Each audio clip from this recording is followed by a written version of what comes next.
Washington President Joe Biden asked Congress to finance the government a social media mission on Tuesday, as a warnings grew an upcoming closure could harm U.S. credit rating and dollar.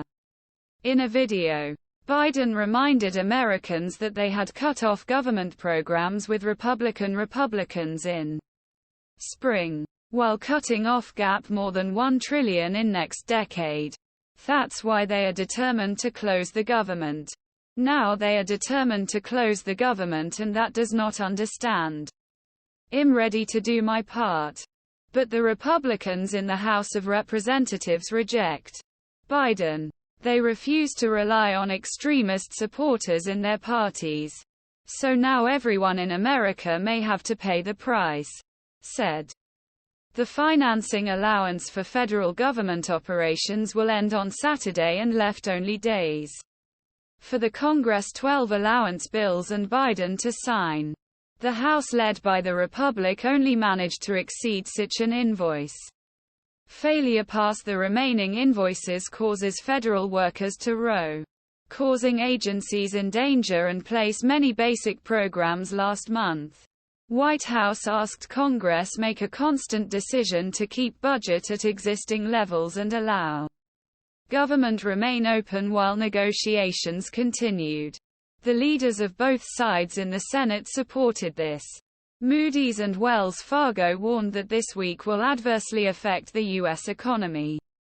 Moody's, only major credit rating agency that still gives the U.S. dominant loan best AAA degree, said on Monday, a closure would affect this rating.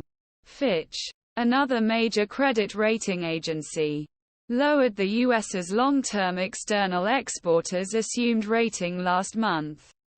Closing would be a loan negative for U.S. sovereignty.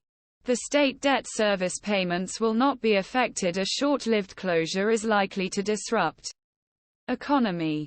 But U.S. institutional and governance power would emphasize weakness of institutional governance power, according to other AAA-graded sovereigns.